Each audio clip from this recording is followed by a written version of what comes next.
जय हिंद दोस्तों, स्वागत है आपका। आज के जेटेड क्लास में हम लोग देखने वाले हैं बाल विकास से पूछे गए प्रश्नों को। तो चलिए स्टार्ट करते हैं, देखते हैं सवाल नंबर 68 से। चलिए पहला सवाल क्या है। पहला सवाल है कि 6 से 11 वर्ष आयु वर्ग के लिए अधिगम क्या है। 6 से 11 वर्ष आयु वर्ग के लिए अधिगम क्या है। आप यहाँ पे देख सकते हैं, ऑप्शन है ज्ञान निर्माण की एक सक्रिय प्रक्रिया, निष्क्रियता से रटने की प्रक्रिया, कक्ष में ध्यानपूर्वक सुनने की प्रक्रिया, या पाठ्य पुस्तक का अध्ययन करने की प्रक्रिया। तो देखिए इसका राइट आंसर क्या होगा। तो इसका राइट आंसर हो जाएगा आपका ऑप्शन ए। ठीक है, ऑप्शन ए कि ज्ञान निर्माण की एक सक्रिय प्रक्रिया है। 6 से 11 वर्ष आयु वर्ग के लिए अधिगम ज्ञान निर्माण की एक सक्रिय प्रक्रिया है, ये इसका आंसर हो जाएगा। चलिए आगे बढ़ते हैं। अगला है कि वृद्धि के बारे में क्या सही नहीं है। वृद्धि के बारे में क्या सही नहीं है, देख सकते हैं स्टेट 2012 पेपर 1 में पूछा गया था। ऑप्शन है अभिवृद्धि शारीरिक होती है, अभिवृद्धि मात्रात्मक होती है, अभिवृद्धि मापनीय होती है, अभिवृद्धि जीवन पर्यंत चलने वाली प्रक्रिया है। तो देखिए इसका अभिवृद्धि शारीरिक होती है सही है, मात्रात्मक होती है सही है, मापनीय होती है सही है, लेकिन अभिवृद्धि जीवन पर्यंत चलने वाली प्रक्रिया है, ये सही नहीं है। ठीक है, ऑप्शन डी इसका आंसर हो जाएगा, ऑप्शन डी। चलिए अगला सवाल देखिए, छोटा कर देता हूं। अगला है 70 नंबर सवाल है कि यदि पूर्व प्राथमिक स्तर पर बच्चों को खोज करने की अनुमति दे दी जाए तो वे संतुष्ट हो जाते हैं, जब उन्हें हतोत्साहित किया जाता है तो वे व्यथित हो जाते हैं। वे ऐसा डैश की उनकी अभिप्रेरणा के कारण करते हैं। किसकी कमी के कारण करते हैं। तो देखिए ये जो करते हैं, ये करते हैं अपनी उपेक्षा को कम करने की। ठीक है, वे अपनी उपेक्षा को कम करने की अभिप्रेरणा के कारण ऐसा करते हैं, है ना। चलिए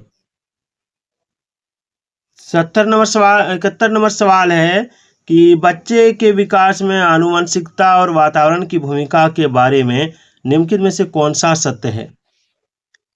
तो देखिए मैं डायरेक्ट आंसर बता देता हूँ, इसका आंसर हो जाएगा ऑप्शन ए, समवयस्कों और पैतृक जीन्स का सापेक्ष योगदान योगात्मक नहीं होता, ये कथन सत्य है। चलिए 72 नंबर सवाल देखिए कि सीता ने हाथ से दाल और चावल खाना सीख लिया है। जब उसे दाल और चावल दिए जाते हैं तो वह दाल चावल मिलाकर खाने लगती है। उसने चीज़ों को करने के लिए अपने स्कीमा में दाल और चावल खाने को डैश कर लिया। क्या कर लिया है। ऑप्शन है समायोजित, अनुकूलित, समुचितता या अंगीकार। तो देखिए इसका आंसर होगा ऑप्शन बी, अनुकूलित कर लिया है। ठीक है ना। चलिए आगे बढ़ते हैं। 73 नंबर सवाल है कि निम्न में से किसका मिलान उचित है। निम्न में से किसका मिलान उचित है। तो शारीरिक विकास वातावरण सही है, संज्ञानात्मक विकास, देखिए शारीरिक विकास वातावरण ये गलत है। ठीक है ना। संज्ञानात्मक विकास परिपक्वता ये भी नहीं होगा। सामाजिक विकास वातावरण ये होगा। सामाजिक विकास वातावरण से होता है ना।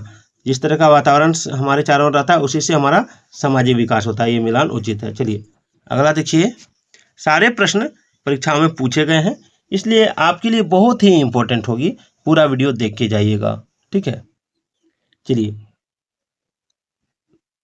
निम्न में से कौन सा कथन बच्चे के विकास में परिवेश की भूमिका का समर्थन करता है। तो डायरेक्ट आंसर बता देता हूँ, ऑप्शन बी हो जाएगा। पिछली कुछ दशाब्दियों में बुद्धि लब्धांक परीक्षा में शिक्षार्थियों के औसत प्रदर्शन में लगातार वृद्धि हुई है। तो ये जो है बच्चे के विकास की परिवेश का भूमिका में समर्थन करता है ना। चलिए 75 नंबर सवाल देखिए कि इनमें से कौन सा सिद्धांतकार यह मत स्पष्ट करता है कि बच्चे अपनी वृद्धि व विकास हेतु कठोर अध्ययन करते हैं। तो देखिए इसका राइट आंसर होगा ऑप्शन बी, मेस्लो का कहना है कि बच्चे अपनी वृद्धि एवं विकास हेतु कठोर अध्ययन करते हैं। ठीक है ना। अगला सवाल है कि पूर्व विद्यालय में पहली बार आया बच्चा मुक्त रूप से चिल्लाता है। 2 वर्ष पश्चात वही बच्चा जब प्रारंभिक विद्यालय में पहली बार जाता है तो अपना तनाव चिल्लाकर व्यक्त नहीं करता, अपितु उसके कंधे व गर्दन की पेशियां तन जाती हैं। उसके इस व्यवहारिक परिवर्तन का क्या सैद्धांतिक आधार हो सकता है, बताइए। तो देखिए ऑप्शन देखते हैं इसमें। ठीक है, थोड़ा छोटा करते हैं। हाँ, इसमें ऑप्शन में क्या क्या दिया, विकास क्रमिक प्रकार से होता है, विकास निरंतरीय होता है, अलग अलग लोगों में विकास विभिन्न रूप से होता है, विभेद व एकीकरण विकास के लक्षण है। तो इसका आंसर क्या होगा? तो देखिए इसका आंसर हो जाएगा आपका ऑप्शन सी, ऑप्शन सी, ठीक है ना, ऑप्शन सी इसका राइट आंसर हो जाएगा। अलग अलग लोगों में विकास भी भिन्न रूप से होता है ना। चलिए 77 में देखिए कि पियाजे के विकासात्मक सिद्धांत के परिप्रेक्ष्य में निम्नलिखित में से कौन सा आरेख विकास को समुचित रूप से स्पष्ट करता है? तो देखिए इसका आंसर क्या हो जाएगा, ऑप्शन देखते हैं। इसका ऑप्शन यहाँ पे है, ये आरेख दिया है, ठीक है, ये आरेख है, आरेख ए, ये आरेख बी है, ठीक है, ये आरेख सी है और ये आरेख डी है। इसका आप अध्ययन करें, मैं इसको थोड़ा छोटा करता हूँ, इसका पहले एक एक करके अध्ययन करें। तो इसका मैं आंसर बताता हूँ, इसका आंसर हो जाएगा आपका ऑप्शन ए, है ना। विकास जो होता है, ठीक है, वो धीरे धीरे और निरंतर होता है, ठीक है ना। तो ये इसका आंसर हो जाएगा। चलिए आगे देखिए, अगला सवाल है कि एक अध्यापक और अध्यापिका ने पाया कि एक विद्यार्थी वर्ग बनाने में कठिनाई अनुभव कर रहा है। उसने अनुमान लगाया कि वह हीरे यानी डायमंड का चित्र बनाने में भी कठिनाई अनुभव करेगा। उसने निम्नलिखित में से किस सिद्धांत पर आधारित होकर यह अनुमान लगाया? बहुत ही इंपॉर्टेंट सवाल है। तो इसका आंसर यहीं पे ऑप्शन ए में ही है कि विकास एक व्यवस्थित क्रम में होने की प्रवृत्ति से संबद्ध होकर उसने यह अनुमान लगाया, है ना। 79 नंबर सवाल देखिए कि निम्नलिखित में से कौन सा निहितार्थ पियाजे के संज्ञानात्मक विकास के सिद्धांत से नहीं निकाला जा सकता? तो देखिए इसका राइट आंसर होगा शाब्दिक शिक्षण की आवश्यकता, ये शाब्दिक शिक्षण की आवश्यकता। चलिए आगे बढ़ते हैं। अगला निम्नलिखित में से कौन मानव विकास का सही क्रम है? मानव विकास का सही क्रम निम्नलिखित में से कौन है? तो देखिए मानव विकास का सही क्रम जो है वो है सबसे पहले शिशुवावस्था, फिर बाल्यावस्था, फिर किशोरावस्था, फिर प्रौढ़ावस्था होता है, ठीक है ना, याद रखिएगा। 81 नंबर सवाल है कि जोन ऑफ प्रोक्सिमल डेवलपमेंट यानी जेपीडी का प्रत्यय दिया गया था किसके द्वारा? बंडूरा द्वारा, पियाजे द्वारा, स्किनर द्वारा या वाइगोत्स्की द्वारा? क्या होगा आंसर? आप जानते हैं तो एक बार कमेंट कीजिए। इसका आंसर होगा वाइगोत्स्की के द्वारा, ठीक है ना। चलिए 82 नंबर सवाल देखिए, 82 नंबर सवाल है कि बालक का चिंतन किसके द्वारा प्रदर्शित नहीं होता है?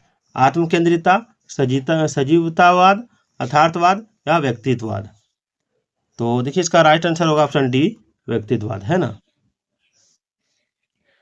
चलिए 83 नंबर सवाल है कि बाल अंतर्बोध यानी एपरसेप्शन परीक्षण का निर्माण किसने किया?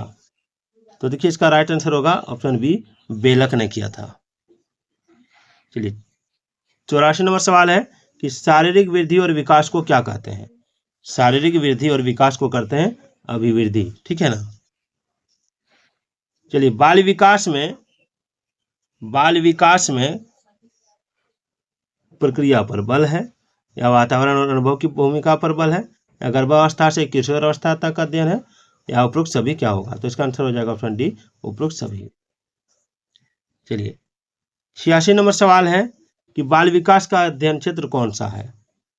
तो देखिए बाल विकास का अध्ययन क्षेत्र आपका बाल विकास की विभिन्न अवस्थाओं का अध्ययन ये भी है, वातावरण का बाल विकास पर पड़ने वाले प्रभाव का अध्ययन ये भी है, व्यक्तिगत विभिन्नताओं का अध्ययन ये भी है, यानी उपरोक्त सभी हो जाएगा। बाल विकास का सिद्धांत कौन सा नहीं है? इसमें बाल विकास का सिद्धांत कौन सा नहीं है? तो देखिए बाल विकास का सिद्धांत इसमें अतिरिक्त शक्ति का सिद्धांत ये नहीं है। वाक्य अनुबंधन का सिद्धांत, अनुकरण का सिद्धांत, परिपक्वता का सिद्धांत, ये सारा बाल विकास का सिद्धांत है।